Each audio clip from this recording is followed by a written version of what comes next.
unlike his cabinet of trade union stooges, CV embellishers, and an actual fraudster. None of them have ever run a business. Why won't he listen to business who are saying his budget is catastrophic? The nation is being run by a bunch of incompetent cronies who have no idea about what they're doing.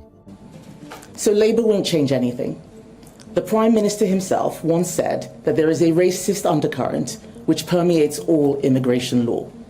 And of course, he and his cabinet fought against the end of free movement. They scrapped the Rwanda deterrent before it had even started. Will Starmer be able to survive Kemi's non-stop attacks, or is his government about to end abruptly?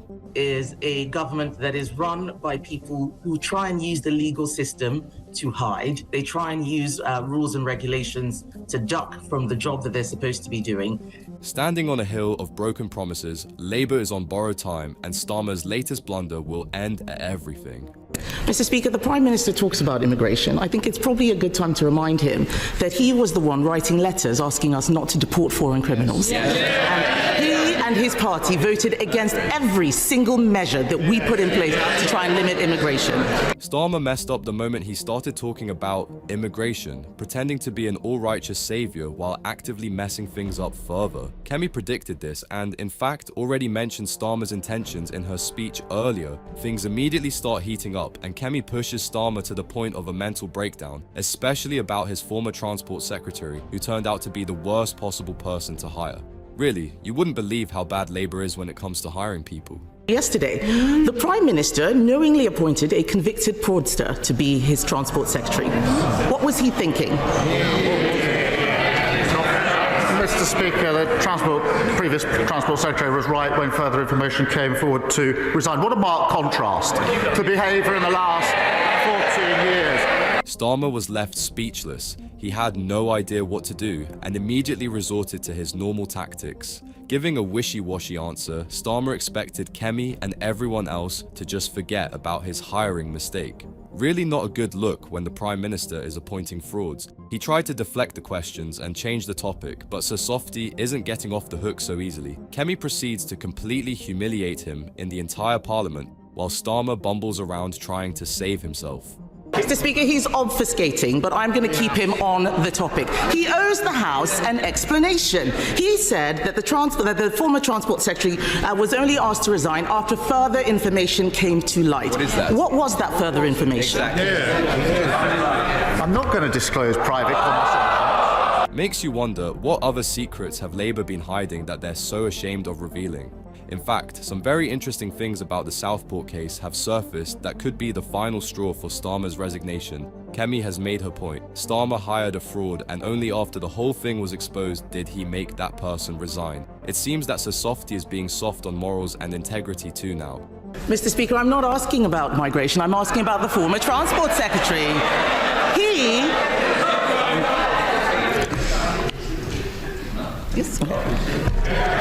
never answers any questions. He never answers any questions. And it looks like he didn't ask his Transport Secretary any questions either. The truth is, he appointed a person convicted of fraud to the Cabinet. The first thing she did was bung hundreds of millions of pounds in pay rises to her trade union friends. Wasn't this a fraud on the British people? Another attempt at deflection by Starmer, and as usual, he gets shut down immediately. The more you look into the case, the more concerning it gets. The inflation-busting pay rises that this government gave to the unions was already concerning, but seeing that a fraudster was involved only makes the matter worse. Starmer's tricks of running away are not working, so will he finally stand his ground and deal with the mess he has created? Considering how scared he is, that might be too much to ask for. Mr. Speaker, he can try and change the topic as much as he likes, but the public are watching. He owes them an explanation. The country needs conviction politicians, not politicians with convictions. Now on to an even bigger fraud.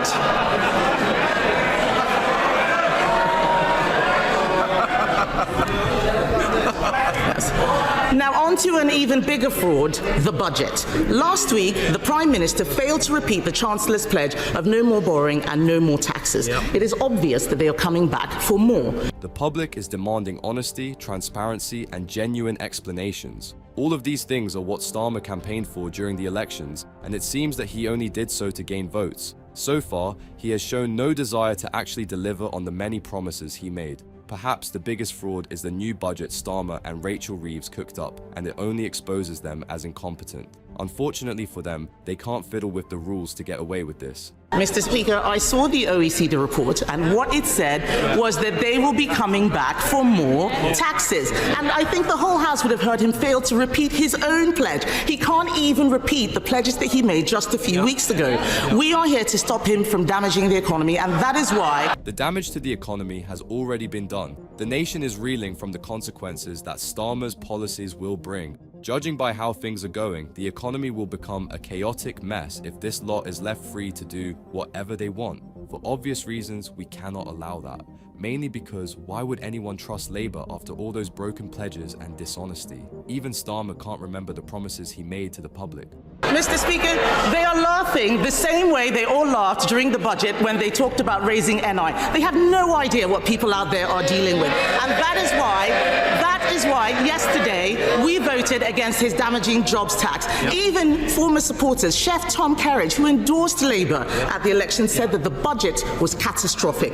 He built a real business employing young people, unlike his cabinet of trade union stooges, CV embellishers, and an actual fraudster. None of them have ever run a business. Starmer has created quite the lineup to govern this nation, and sadly, none of them deserve it. He is tone deaf to the point where he has no idea what problems the British public goes through on a daily basis. Labour's scandals keep adding up, and each one is more disgusting than the one before.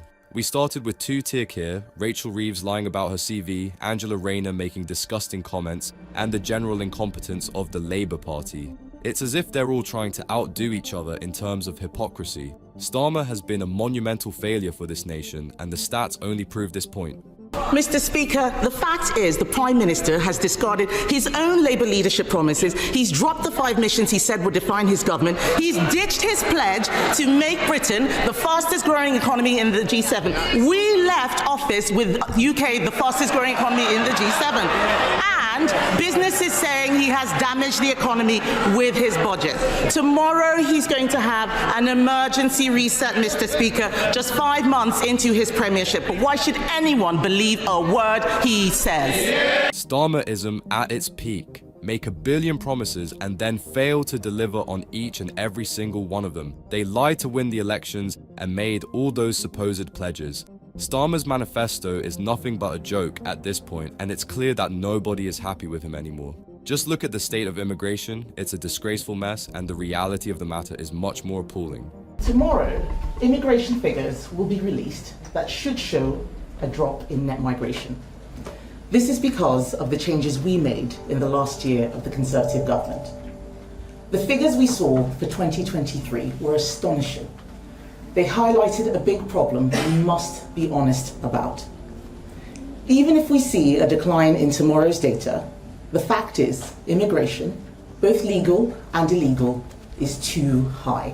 Starmer immediately jumped on the bandwagon to take the credit for lowering immigration stats. The truth is, he did no such thing, and it was the Conservatives that made the necessary reforms to lower immigration. And what did Starmer do? He immediately undid all the progress by scrapping a deterrent policy, and now he's being accused of tampering the stats. There's a major problem with mass importing people into this country, and that might just cost us our identity. Either way you look at it, immigration is way too high and our nation cannot keep hosting more people. It doesn't matter if it's legal or illegal immigration, the people want this government of pure delusion to get a grip. Millions want to come here, but we as politicians have to do right by the citizens of this country before anyone else. Our country cannot sustain the numbers we have seen. We are reducing the quality of life for people already here because immigration is at a pace too fast to maintain public services, and at a rate where it is next to impossible to integrate those from radically different cultures. Starmer has betrayed the British public and made it clear what he truly stands for. Of course, everyone wants to come to the UK. Who wouldn't? It's a land of opportunities and prosperity. However, that does not mean that we keep allowing everyone in and have no checks and balances at all. Public services are in the gutter and Starmer is wobbling around with no clue on what to do. Immigration has become a crisis and Kemi completely humiliated Starmer for his utter incompetence and tone-deaf behaviour. First, if immigration is too quick, there is no integration. The ties that bind us start to fray. It doesn't matter whether you're massively for immigration or massively against it, without a shared national identity, our country will suffer. When people come here, they must buy into the values, customs, and institutions that attracted them here in the first place. Integration is a non-negotiable for any nation when it comes to immigration. We Brits love our heritage and culture, and there should be no compromise on that. When you let everyone in without proper background checks or evaluations, what kind of a mess will it make? The kind that Starmer is busy cooking up right now with his love for open borders, deflection, and hypocrisy. There's a reason why the crime stats are so high, and it's linked to immigration. People with vastly different cultures and values need to compromise and accept British values, or they're welcome to leave. Third, we can no longer be naive. It's nonsense that we have allowed a situation where judges deem safe countries to be unsafe, where loopholes are willfully exploited by opportunists, where the latest legal ruses and wheezes are sent around the world on social media.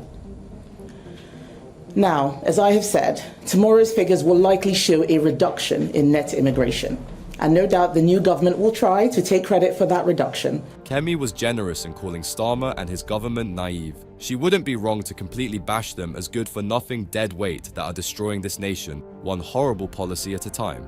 Nonetheless, the point stands. There are way too many loopholes in the immigration laws, and on top of that, Labour has always opposed any strict laws against it. Not only have they been voting against steps to lower immigration, they've now made the situation significantly worse. Labour may criticise our record on immigration, but remember, throughout the last 14 years, the Labour Party were urging us to relax controls on immigration. Even though those figures tomorrow are likely to be a start in the right direction, it's not enough. We remain a world away from where we need to be. Labour won't get us there. Under a Labour government, immigration will remain far too high. We are already seeing the signs. Starmer was all up on his high horse, taking credit for the lowered statistics and blaming everything on the Conservatives. The people have had enough of these blame games and want actual real change. Starmer kept harping on about how he'll fix the problem, but we have yet to see any serious plan. It's been months since the new government took office, and there's nothing to show for it. It's like mindless liberal zombies running the show, and all we get is a whole lot of nothing. We don't want steps in the right direction anymore. We want meaningful progress. So Labour won't change anything. The Prime Minister himself once said that there is a racist undercurrent which permeates all immigration law. And of course, he and his cabinet fought against the end of free movement. They scrapped the Rwanda deterrent before it had even started. And we are already seeing the inevitable result as more and more people cross the channel, with significantly more arriving than last year. Labour have no serious plan for ending illegal migration. The numbers are through the roof. As compared to last year, the levels of immigration are sky high, and Kemi exposes what Starmer really is. Him and his Labour gang have a sinister plan behind everything they're doing. The ideological liberal bent that they have is leading to all these disastrous policies, and this is nothing new. Starmer always wanted this, and one quick look at his history is enough to tell us everything we need to know about that. The result of Labour's policies will be consistently high illegal immigration throughout this Parliament and insufficient action on legal migration. But we are not in government now. We are the opposition, and our role now is to hold the government to account.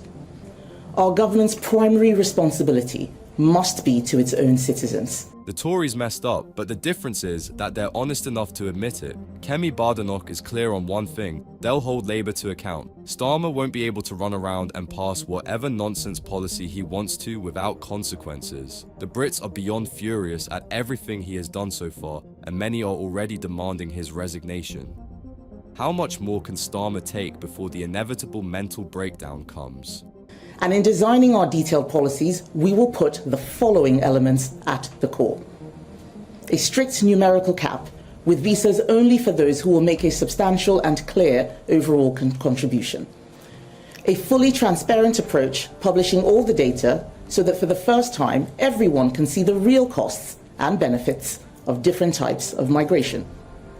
A reconsidered approach to citizenship and settlement, making the path to a British passport a privilege to be earned, not an automatic right. Unlike Starmer and his Labour gang, Kemi has an actual detailed plan to bring down immigration, but the question is, will Starmer listen to her? So far, he has only been deflecting and dancing around the problem, and things are piling on.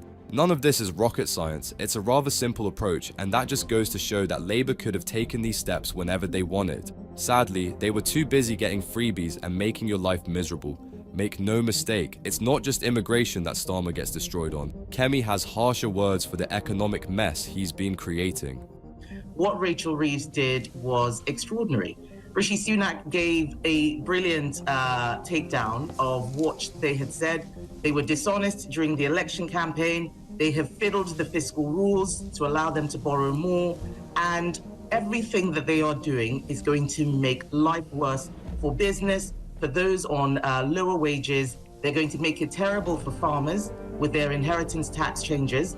And we are going to be very, very much poorer than we would have been under a Conservative government. The budget was truly extraordinary. Rachel Reeves deserves an award for coming up with a budget so horrendous and damaging that businesses are already fearing an economic collapse. All she did was raise a dozen more taxes and fiddle the fiscal rules to allow herself the power to borrow even more money. That's right, the national debt is about to go higher and you'll have to pay for it. We have lower wages, less growth, lower living conditions, and high levels of dishonesty from the Labour Party. It's because they don't understand how anything works. If you were in the chamber during that budget, you would have seen Labour MPs laughing when they announced that employers' NI. Once she said that, there was a gasp on our side of the house, because we come from the private sector. We have started businesses, worked in companies where you have to make a profit. It's not just the government paying for it. And we understood what that meant. Were the Labour MPs laughing because they knew the budget was a disgraceful joke, or were they laughing at the rest of us? One could say that they simply have no idea about the consequences that their dreadful budget will bring, but that's just shameful for a government. It's like we've given a bunch of toddlers the power to run the nation, and it's no wonder that they're trying to destroy it. It is cruel, but we knew that Labour were going to be like this. They indicated it with the VAT that they were putting on private schools, which is a tax on aspiration. This is now a tax on saving and wanting to look after your family. They do not know how to create growth. All they know is how to take money away from people. And that is one of the things that I have been emphasizing about the difference between Conservatives and Labour. Everyone saw this coming, but we were naive enough to trust Starmer's promises and give them the benefit of the doubt. Sadly, that didn't work out well for the nation's economy. Starmer has always had socialist sympathies, so it's no wonder that he hates the rich and is shoveling as much money as he can into public sector workers. It's not going to work. And we delivered an economy that was the fastest growing in the G7. They have messed that up. But they have also created knock-on effects and unintended consequences that will become apparent as time shows. So if I'm leader of the Conservative Party, I'll be looking to see how we can reverse most of this, certainly reversing what we have done on inheritance tax, on what they have done on inheritance tax, certainly reversing what they have done on employers' NI, because I think it's probably just going to destroy jobs. A budget that promises growth will do anything but that. Rachel Reeves and Starmer have created a nightmare for the economy, and it's not long before we start seeing the consequences of it all. In fact, economists are already slamming this government. This budget will barely bring a 1% growth rate. The Tories left Starmer with one of the fastest growing economies in the G7, and he is about to crash it into the ground. Everything is going to be worse. The unions are back. I saw it when I was in the Department of Business and Trade. We kept them back, but they've been flexing their muscles, knowing that a Labour government was coming in. And now what we are seeing is a government that takes all of its advice from unions, and that is not going to help the economy. It's not going to help working people. And by that, we know what working people are, real working people, not just the very tiny definition that Labour seem to think exists. The unions have Starmer wrapped around their fingers, and there's already proof of that. While Starmer was busy clobbering us with taxes, he was giving inflation-busting pay rises to the unions. What does that tell you about the horribly misplaced priorities of this government? Pensioners are freezing, farmers are suffering, and Starmer still can't define what a working class person is. Keir Starmer is rattled. The way he responded after Richard Tice's question shows that he is very concerned about the scrutiny that's going to come on him specifically. This is not about the case. This is not about us discussing what's happened with the new charges.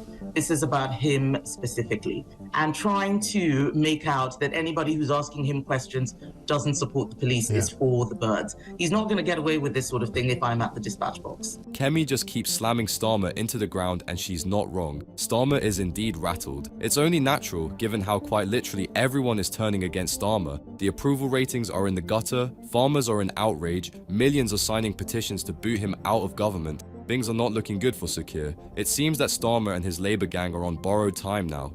And what we are seeing is a government that is run by people who try and use the legal system to hide. They try and use rules and regulations to duck from the job that they're supposed to be doing. He is still not used to being in government. You know, he calls Rishi Sunak Prime Minister half the time that he's at that dispatch box. He is used to attacking rather than having to defend what he is doing. And we're going to make sure that he is held to account for every single decision that he makes. Kemi's plan for this term is to simply slam Starmer over and over again till he learns what the word accountability means. No matter how hard they try to bend the rules, deflect the questions, and tinker with the legal system, they won't be able to hide anymore. Starmer will have to face the consequences of the horrible schemes he's implementing. Keir Starmer needs to understand that he's had whatever honeymoon he thought he was going to have. Things are not going to get easier for him. He needs to start doing the job of Prime Minister, not leader of the opposition. He needs to start doing what is right for this country, what is right for the people of this country. He needs to show some integrity in everything that he is doing and not duck for cover or make those sorts of disingenuous statements like the ones that he made yesterday. That's some good advice for Starmer if he cares to listen. Will Sir Softy finally listen to the public and get his act straight? At this point, he has no other choice, and we're already seeing Labour trying to rebrand itself, so there might be some hope. One thing is clear, we will not tolerate any more hypocrisy, and Starmer needs to do the job he was elected for. They should be putting the British public over everything else instead of telling lies and being shameful about it. The solution to all of this is accountability. Like Kemi, we need to call Starmer out and hold him accountable, and that's something you can help with by liking the video and subscribing to the channel.